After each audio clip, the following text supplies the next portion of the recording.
بسم الله الرحمن الرحيم نحمده ونصلي على رسوله الكريم أما بعد عن عبادة بن الصامت رضي الله تعالى عنه أن رسول الله صلى الله عليه وسلم قال يوما وحضرنا رمضان أتاكم رمضان شهر بركة يغشاكم الله فيه فينزل الرحمة ويحط الخطايا ويستجيب فيه الدعاء ينظر الله تعالى إلى تنافسكم فيه ويباهي بكم ملائكة فأروا الله من أنفسكم خيرا فإن الشقي من حرم فيه رحمة الله عز وجل أو كما قال عليه الصلاة والسلام۔ حضرت عبادہ رضی اللہ تعالی عنہ فرماتے ہیں کہ ایک مرتبہ حضور صلی اللہ علیہ وسلم نے رمضان مبارک کے قریب ارشاد فرمایا کہ رمضان کا مہینہ آ گیا ہے جو بڑی برکت والا ہے، یغشاکم اللہ فی، کہ اس میں اللہ سبحانہ و تعالی تمہاری طرف متوجہ ہوتے ہیں اور اپنی رحمت خاصہ نازل فرماتے ہیں، خطاؤں کو معاف فرماتے ہیں، دعا کو قبول کرتے ہیں، تمہارے تنافس کو دیکھتے ہیں اور ملائکہ سے فخر کرتے ہیں، پس اللہ کو اپنی نیکی دکھلاؤ، بد نصیب ہے وہ شخص جو اس مہینے میں بھی اللہ کی رحمت سے محروم رہ جائے۔ میرے محترم، اللہ رب العزت نے رمضان کا مہینہ ہمیں عطا فرمایا، یہ محض اس کا فضل اور کرم ہے۔ کتنے لوگ ایسے ہیں جو گزشتہ رمضان میں ہمارے ساتھ تھے، آج وہ ہمارے ساتھ نہیں ہیں، بلکہ رمضان سے چند دن پہلے تک ہمارے ساتھ تھے لیکن اب نہیں ہیں۔ اس لیے ہمیں رمضان کی قدر کرنی چاہیے، یہ نہیں کہ بس رمضان آیا اور چلا گیا، پتہ بھی نہیں چلا کہ کیوں آیا تھا، کیوں چلا گیا۔ اب اس روایت میں اللہ رب العزت نے کیا کیا نعمتیں عطا فرمائی ہیں کہ حضرت عبادہ رضی اللہ تعالی عنہ فرماتے ہیں کہ رسول اللہ صلی اللہ علیہ وسلم نے ایک رمضان کے قریب یہ ارشاد فرمایا کہ یہ جو رمضان ہے بڑی برکت والا ہے، اور الحمدللہ یہ برکتیں ہمیں اپنی آنکھوں سے نظر آتی ہیں، یعنی ظاہری اور باطنی ہر طرح کی برکتیں نظر آتی ہیں۔ پھر تفصیل میں جائیں گے تو وقت زیادہ لگ جاتا ہے۔ اس کے بعد فرمایا کہ اس مہینے میں اللہ سبحانہ و تعالی تمہاری طرف متوجہ ہوتے ہیں۔ ویسے تو اللہ اپنی مخلوق کی طرف ہر وقت ہی توجہ فرماتے ہیں، لیکن اس مہینے میں خاص طور پہ متوجہ ہوتے ہیں اور اپنی رحمت خاصہ نازل فرماتے ہیں۔ یعنی یوں سمجھ لو کہ خطائیں معاف کرنے کا بہانہ ڈھونڈتے ہیں کہ کوئی مانگنے والا تو ہو کہ اللہ رب العزت عطا فرمائے، کہ اللہ چاہتے ہیں کہ مانگو۔ یہی وجہ ہے کہ رمضان کے فرضوں کو 70 فرائض کے برابر قرار دے دیا، نوافل کو فرض کے برابر قرار دے دیا، اور پھر اس کے بعد فرمایا کہ تمہارے گناہوں کو معاف فرماتے ہیں۔ یعنی آدمی دل سے ایک مرتبہ بھی یہ کہہ دے کہ یا اللہ مجھے معاف فرما دے، میں اقراری مجرم ہوں، باغی نہیں ہوں، تو اللہ رب العزت کی رحمت جوش میں آتی ہے اور انسان کے گناہ معاف ہو جاتے ہیں۔ اور اس کے بعد فرمایا کہ دعا کو قبول فرماتے ہیں۔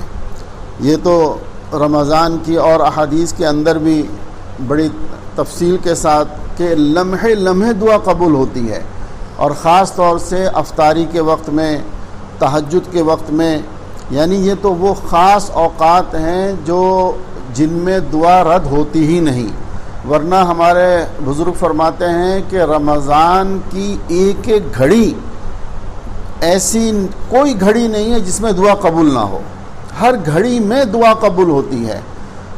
حضرت ڈاکٹر عبدالحی صاحب رحمۃ اللہ علیہ بہت بڑے اکابرین میں سے ہمارے گزرے ہیں، فرماتے ہیں کہ بہت آسان کام ہے اللہ سے تعلق جوڑنا۔ فرمایا کہ ہر وقت اللہ سے مانگنا شروع کر دو، اٹھتے بیٹھتے سوتے جاگتے، وضو بے وضو کسی بھی حال میں ہو، بس اللہ سے مانگنا شروع کر دو کہ یا اللہ مجھے یہ دے دے، یا اللہ میری بھائی ہر انسان کی ضروریات تو بے شمار ہے نا، ہر طرح کی ضرورت ہے۔ اب آج ہمارا حال کیا ہے کہ ہم سمجھتے ہیں جب نماز کے بعد امام دعا کرائے گا اس کے ساتھ ہی دعا ہوگی تو ہوگی، ورنہ اس کے علاوہ دعا مانگنے کا رواج ہم میں سے ختم ہوتا جا رہا ہے۔ یہ ہماری بڑی بد نصیبی ہے۔ ایک حدیث میں آتا ہے جس کو اللہ رب العزت نے دعا کی توفیق عطا فرما دی اسے اللہ نے بہت خیر کثیر عطا فرما دیا۔ تو فرماتے تھے حضرت کہ اللہ سے تعلق قائم کرنے کا بہت آسان طریقہ یہ ہے کہ آدمی مانگنا شروع کر دے، ایک ایک ضرورت کو اپنی اللہ کے سامنے بیان کرے، چلتے پھرتے۔ ضروری نہیں ہے کہ آپ مصلی پہ بیٹھیں ہاتھ اٹھائیں پھر جو ہے، نہیں، بازار میں جا رہے ہیں، دکان پہ بیٹھے ہیں، بستر پہ لیٹنے کے لیے جا رہے ہیں، لیٹے ہوئے ہیں، دوستوں کے ساتھ گپ شپ ہو رہی ہے، لیکن دل میں مانگتے رہیں کہ یا اللہ میرا مسئلہ حل فرما دے، یا اللہ میری پریشانی دور فرما دے، یا اللہ میرا بھائی بیمار ہے، میری ماں بیمار ہے، میرے والد بیمار ہیں، میرے فلاں رشتہ دار بیمار ہیں۔ اس وقت جو وبا آئی ہوئی ہے، ہم ذرا ہر شخص اپنے اپنے حال پر غور کرے، ہم نے اللہ سے کتنا مانگا ہے۔ کہتے ضرور ہیں کہ جی اللہ سے مانگنے سے ہی یہ دور ہوگی، ہمارے گناہوں کا جو ہے وہ وبال ہے، یہ بھی کم لوگ کہتے ہیں، ورنہ اکثر تو یہ کہ بس یہ فلاں کی سازش ہے، فلاں کی سازش ہے، گھنٹوں بیٹھے ہوئے اس کے اوپر جو ہے وہ بحث و مباحثہ چلتا رہتا ہے۔ حالانکہ سب کو معلوم ہے کہ یہ ایک اللہ کی طرف سے عذاب کی صورت ہے، یہ اللہ کی ناراضگی کا اظہار ہے، اور جب تک اللہ سے توبہ نہیں کی جائے گی اس وقت تک یہ وبا ختم نہیں ہوگی۔ کتنا لڑو گے؟ کہتے ہیں جی ہم جو ہے کرونا سے لڑیں گے، ہم جیتیں گے، ہم فلاں کریں گے۔ ارے اللہ کے بندو، یہ کہو کہ یا اللہ تو ہمیں معاف فرما دے، ہمیں اس مرض سے، اس وبا سے نجات عطا فرما دے۔ تو چلتے پھرتے دعائیں کریں، اپنے لیے، پوری امت کے لیے، ساری مخلوق کے لیے دعا کریں۔ صرف یہی نہیں کہ یا اللہ مسلمانوں کو نجات عطا فرما، بلکہ یہ دعا کریں کہ یا اللہ تمام انسانیت کو، تمام مخلوق پر رحم فرما دے، اور اس پریشانی اور اس بیماری سے سب کی حفاظت فرما لے، سب کو اس سے نجات عطا فرما دے۔ تو بہرحال بات میں اس پر کر رہا تھا کہ اللہ رب العزت دعائیں قبول فرماتے ہیں۔ رمضان کے اندر اس کا خوب اہتمام کریں کہ اللہ سے مانگیں۔ اور ایک بڑی خاص بات ارشاد فرمائی کہ اللہ سبحانہ و تعالیٰ تمہارے تنافس کو دیکھتے ہیں۔ تنافس کا مطلب یہ ہوتا ہے کہ ایک دوسرے سے بڑھ چڑھ کر کسی نیکی کے کام میں آگے بڑھنا۔ یعنی مثلا میرا یہ ساتھی جو ہے وہ روزانہ 2 پارے تلاوت کرتا ہے، میں 4 کروں گا۔ یہ جو ہے وہ 10 نوافل پڑھتا ہے، میں تہجد بھی پڑھوں گا، اشراق بھی پڑھوں گا، اوابین بھی پڑھوں گا۔ یہ اتنا ذکر کر رہا ہے، پتہ میں 12 پاروں کی کوشش کروں گا۔ یہ تنافس کے ایک دوسرے سے بڑھ کر اعمال کرنے ہیں، نیک اعمال کرنے ہیں۔ تو اللہ رب العزت اس چیز کو دیکھ کر فرشتوں کے سامنے فخر فرماتے ہیں کہ فرشتوں نے کہا تھا نا کہ یا اللہ آپ اس مخلوق کو کیوں پیدا فرما رہے ہیں؟ نحن نسبح بحمدک ونقدس لک، کہ ہم تیری تسبیح و تقدیس کے لیے کافی ہیں۔ تو اللہ رب العزت فرمایا تھا انی اعلم ما لا تعلمون، کہ میں جو جانتا ہوں تم نہیں جانتے۔ تو جب یہ انسان جو اشرف المخلوقات ہے، جب یہ بڑھ چڑھ کر نیکیاں کرتا ہے تو اللہ سبحانہ و تعالیٰ فرشتوں سے اللہ اظہار فرماتے ہیں اور فرماتے ہیں دیکھو تم کہتے تھے نا، یہ دیکھو یہ انسان کیسا نیک اعمال کر رہا ہے، جبکہ اس کے اندر خیر اور شر دونوں مادے رکھے ہوئے ہیں، اس کے باوجود یہ شر کے اوپر عمل نہیں کر رہا بلکہ خیر پر چل رہا ہے۔ تو اس طرح تفاخر فرماتے ہیں اور اس سے اظہار فرماتے ہیں۔